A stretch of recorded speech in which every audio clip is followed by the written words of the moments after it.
नेताजी हाजिर हो प्रोग्राम में। मैं हूं आपका दोस्त और होस्ट परमजीत, और आज आपके लिए उत्तर प्रदेश की सियासत से बड़ी खबरें लेकर के पहुंचे। और पहली खबर के ऊपर चलते हैं। आपको पता है कि उत्तर प्रदेश की सियासत में आए दिन सभी नेता कुछ ना कुछ ऐसी बयानबाजी कर देते हैं, उसके बाद सब ये कह सकते हैं कि सब नेताओं को उसका जो पलटवार है वो भी करना पड़ता है। अब जो बड़ा पलटवार और तंज कसा है वो कहा जा सकता है कि मायावती की ओर से एक बड़ा बयान आया है। और ये कह सकते हैं कि सुल्तानपुर की जो रैली थी, सुल्तानपुर की रैली में मायावती से जब बातचीत की तो उन्होंने अपने भाषण के दौरान बड़े तीखे हमले पीएम मोदी के ऊपर किए।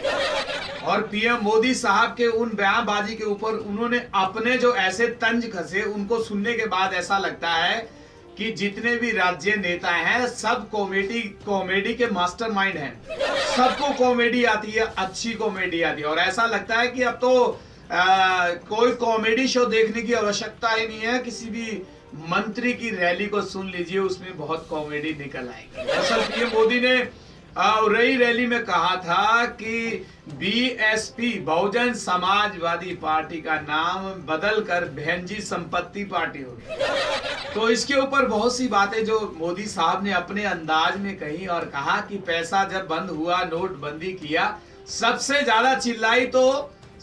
ज्यादा चिल्लाई तो मायावती। और मायावती ही उनको ये कहा कि उनके ऊपर जो बड़ा निशाना था उरई रैली में पीएम मोदी का, उनके ऊपर टारगेट रहा। और उन्होंने कहा कि सबसे ज्यादा इन्होंने ही पैसा, ये कह सकते हैं अगर इनके पास था तो तभी इन्होंने ज्यादा चिल्लाना शुरू किया। समाजवादी पार्टी के साथ पहले इनका एकदम से ये कह सकते हैं कि दोनों की आपस में बनती नहीं थी, लेकिन जब मैंने 8 नवंबर को नोटबंदी किया तो ये दोनों ने आपस में मिल करके नोटबंदी का विरोध करना चालू कर दिया। तो इसमें ये साफ कहा जा सकता है कि जिनके पास कुछ था वही चिल्लाए। तो भेंजी संपत्ति पार्टी के ऊपर मायावती ने कहा है कि मैंने शादी नहीं की और ना ही कोई संपत्ति बनाई है। तो ये जो बातें पीएम साहब कर रहे हैं ये कोई अच्छी बात नहीं है उनके लिए। और उन्होंने ये कह सकते हैं कि उन्हें कहा कि जो ये बातें बोल रहे हैं, जो जुमलेबाजी कर रहे हैं, ये सब भूल जाएं। अब उनका कुछ बनने वाला नहीं है उत्तर प्रदेश में, क्योंकि उत्तर प्रदेश की जनता उत्तर प्रदेश की बेटी को जितवाना चाहती है, गोद लिए लड़के को नहीं जितवाना चाहती। तो और बहुत सी बातें कही और उन्होंने कहा कि मैंने शादी नहीं की और पैसा नहीं किया इकट्ठा।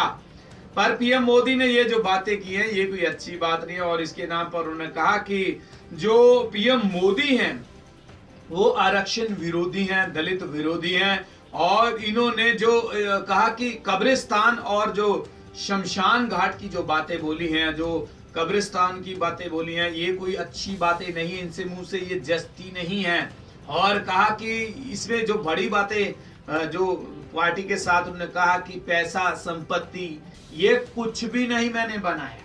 तो साफ तौर पर कहा कि मैं तो बिना शादी किए सिर्फ और सिर्फ अल्पसंख्यकों के लिए ही काम करती रही, और उनके लिए दलित भाईचारा है, जो दलित समुदाय के लोग हैं, उनके लिए बीएसपी में रहकर उनकी सेवा करने के लिए ही मैं बनी हूं और कुछ नहीं मुझे चाहिए। और इसके साथ साथ ये कहा जा सकता है कि बीएसपी में मायावती का जो अब चुनाव में पकड़ है वो काफी ज्यादा बताया जा रहा है। ये कहा जा सकता है कि हाथी को पहले सब लोग ज्यादा सीरियस नहीं लेते थे, लेकिन अब हाथी के साथ जो उनके दूसरे साथी मुस्लिम समुदाय की अगर बात करें, बहुत ज्यादा मात्रा में उनकी सपोर्ट है उत्तर प्रदेश में। तो इसका एक बड़ा जो टेंशन दूसरी पार्टी के ऊपर हो रहा है। और उन्होंने कहा कि जो मोदी साहब हैं, मोदी साहब की ये सब टेंशन जो अनाप शनाप ये बयानबाजी कर रहे हैं, इससे साफ पता चल रहा है कि मोदी साहब कितने टेंशन में हैं, कितने परेशानी में हैं, और उनको समझ में नहीं आ रहा कि क्या बोलना है क्या नहीं बोलना। वो जो बोलना है धड़ से बोल देते हैं। तो ये कह सकते हैं कि इससे पहले अगर चलें तो संसद में पीएम मोदी साहब ने कांग्रेस के डॉक्टर मनमोहन सिंह जो पूर्व मुख्यमंत्री थे, उनके ऊपर भी तंज कसा था कि सिंह साहब भी जानते कि कैसे गुसलखाने में वो नहाते हैं, कैसे बाथरूम में रेनकोट पहनकर नहाते हैं, इसके ऊपर बड़ी बयानबाजी जो पीएम साहब ने की थी। उसके बाद ये कहा जा सकता है पूरी कांग्रेस पीएम मोदी साहब के पीछे हो रही थी और सांसद का जो बायकाट था, उनके भाषण का जो बायकाट, वो सब हुआ, बहुत चिल्लाए, बहुत शोर गुल हुआ। उसके बाद अगर बात करें, अपनी दूसरी रैली में उन्होंने समाजवादी पार्टी के ऊपर बड़े अटैक किए, समाजवादी पार्टी के ऊपर बहुत सी ऐसी बातें बोली जिसके बाद ये कह सकते हैं कि अब की जो राजनीति है इतनी ज्यादा चुकी है। अब तो ये कहा जा सकता है कि उत्तर प्रदेश में गधों की भी राजनीति होनी चालू हो गई है। सब लोग ढूंढ रहे हैं कि गुजरात में आखिर गधों का क्या मसला है। अमिताभ बच्चन ने कौन से गधे की इन्होंने ऐड कर दी है जिसके ऊपर ये बहुत चिल्ला रहे हैं समाजवादी पार्टी के अखिलेश यादव। तो ये कह सकते हैं कि उत्तर प्रदेश की सियासत में सभी नेता, जो नेता पार्टी के साथ हैं, जो नेता पार्टी से बाहर आजाद प्रत्याशी हैं, ये सब अब जिसको जैसा जैसा मौका मिल रहा है वो एक दूसरे के ऊपर तंज कसने शुरू कर रहा है। और ये कह सकते हैं कि 1/4 वोट उत्तर प्रदेश में हो चुकी है, कंप्लीट हो चुका है 1/4 चुनाव। और ये कह सकते हैं चौथे चरण की वोटिंग जो चालू होनी है, तीसरे चरण की वोटिंग कंप्लीट हो चुकी है। तो ये कहा जा सकता है कि उत्तर प्रदेश की सियासत में कोई भी राज्य नेता किसी से कम नहीं है। बेशक कोई भी बयानबाजी आ जाए, उसके ऊपर उसका जो पलटवार है वो अवश्य करते हैं। अब देखना होगा इसके बाद जो नई और रैलियां पीएम साहब की होगी तो उन रैलियों में पीएम साहब क्या कहेंगे। लेकिन मायावती ने ये जरूर फाइनल कर दिया है कि मैंने ना शादी की है और ना ही कोई संपत्ति बनाई है। तो ये कह सकते हैं कि पीएम साहब के उन जुमलेबाजी के ऊपर बड़ी बयानबाजी मायावती की ओर से सुनने को मिली। तो आज न्यूज वाला के ऊपर ये थी अब तक की बड़ी न्यूज आपके लिए। उत्तर प्रदेश से नेताजी हाजिर हो, ये सब लोग हाजिर हो रहे हैं, अपने स्टाइल में आ रहे हैं सब। देखिए ये ऐसे ही आज कह सकते हैं कि उत्तर प्रदेश की बात कर ले और दिल्ली की बात, जो कोई भी राज्य की बात कर ले, जब भी कोई बड़ा प्रोग्राम होता है तो सब नेता ऐसे ही हाजिर हो जाते हैं। तो नेताजी हाजिर हो रहे हैं, नेताजी आपके साथ हैं, आपके साथ रहेंगे। 5 साल का वादा वो आपके साथ करते हैं कि 5 साल आपके साथ रहेंगे, लेकिन चुनाव के दिनों में वो ज्यादातर आपके साथ रहते हैं, उसके बाद वो दिखने थोड़े कम हो जाते हैं। तो ये कह सकते हैं कि बादलों का गुबार इन मंत्रियों के ऊपर आ जाता है और ये मंत्री आपको दिखना बंद हो जाते हैं। लेकिन अब उत्तर प्रदेश की सियासत में आगे कौन सी बड़ी बयानबाजी देखने को मिलेगी, इसके ऊपर पैनी नजर बनाकर रखेंगे। आप सब लोगों का बहुत बहुत धन्यवाद हमारे इस चैनल को सब्सक्राइब करने के लिए, और हमारे जितने भाई बंधु हमारे इस चैनल के ऊपर वीडियो को वॉच करते हैं, लाइक करते हैं, कमेंट करते हैं, उन सब भाइयों का भी बहुत बहुत धन्यवाद करते हैं। और अब मुझे दीजिए इजाजत। देश और दुनिया की तमाम न्यूज देखने के लिए आप बने रहें हमारे चैनल के साथ। आज न्यूज वाला सबको बोलेंगे भाई नमस्कार।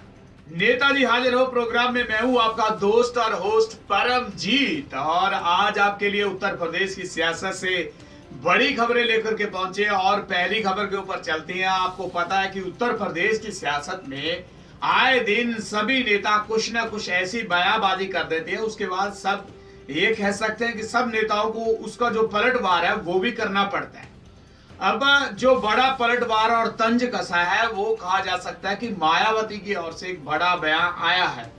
और ये कह सकते हैं कि सुल्तानपुर की जो रैली थी, सुल्तानपुर की रैली में मायावती से जब बातचीत की तो उन्होंने अपने भाषण के दौरान बड़े तीखे हमले पीएम मोदी के ऊपर किए। और पीएम मोदी साहब के उन बयानबाजी के ऊपर उन्होंने अपने जो ऐसे तंज कसे, उनको सुनने के बाद ऐसा लगता है कि जितने भी राज्य नेता हैं सब कॉमेडी के मास्टरमाइंड हैं। सबको कॉमेडी आती है, अच्छी कॉमेडी आती है, और ऐसा लगता है कि अब तो कोई कॉमेडी शो देखने की आवश्यकता ही नहीं है। किसी भी मंत्री की रैली को सुन लीजिए, उसमें बहुत कॉमेडी निकल आएगी। दरअसल पीएम मोदी ने उरई रैली में कहा था कि बीएसपी बहुजन समाजवादी पार्टी का नाम बदलकर बहनजी संपत्ति पार्टी हो गया। तो इसके ऊपर बहुत सी बातें जो मोदी साहब ने अपने अंदाज में कही और कहा कि पैसा जब बंद हुआ, नोटबंदी किया, सबसे ज्यादा चिल्लाई तो मायावती। और मायावती ही उनको ये कहा कि उनके ऊपर जो बड़ा निशाना था उरई रैली में पीएम मोदी का, उनके ऊपर टारगेट रहा। और उन्होंने कहा कि सबसे ज्यादा इन्होंने ही पैसा, ये कह सकते हैं अगर इनके पास था तो तभी इन्होंने ज्यादा चिल्लाना शुरू किया। समाजवादी पार्टी के साथ पहले इनका एकदम से ये कह सकते हैं कि दोनों की आपस में बनती नहीं थी। लेकिन जब मैंने 8 नवंबर को नोटबंदी किया तो ये दोनों ने आपस में मिल करके नोटबंदी का विरोध करना चालू कर दिया। तो इसमें ये साफ कहा जा सकता है कि जिनके पास कुछ था वही चिल्लाए। तो बहन जी संपत्ति पार्टी के ऊपर मायावती ने कहा है कि मैंने शादी नहीं की और ना ही कोई संपत्ति बनाई है। तो ये जो बातें पीएम साहब कर रहे हैं ये कोई अच्छी बात नहीं है उनके लिए। और उन्होंने ये कह सकते हैं कि उन्हें कहा कि जो ये बातें बोल रहे हैं, जो जुमलेबाजी कर रहे हैं, ये सब भूल जाएं। अब उनका कुछ बनने वाला नहीं है उत्तर प्रदेश में, क्योंकि उत्तर प्रदेश की जनता उत्तर प्रदेश की बेटी को जितवाना चाहती है, गोद लिए लड़के को नहीं जितवाना चाहती। तो और बहुत सी बातें कही और उन्होंने कहा कि मैंने शादी नहीं की और पैसा नहीं किया इकट्ठा। पर पीएम मोदी ने ये जो बातें की हैं ये कोई अच्छी बात नहीं है। और इसके नाम पर उन्होंने कहा कि जो पीएम मोदी हैं वो आरक्षण विरोधी हैं, दलित विरोधी हैं। और इन्होंने जो कहा कि कब्रिस्तान और जो शमशान घाट की जो बातें बोली हैं, जो कब्रिस्तान की बातें बोली हैं, ये कोई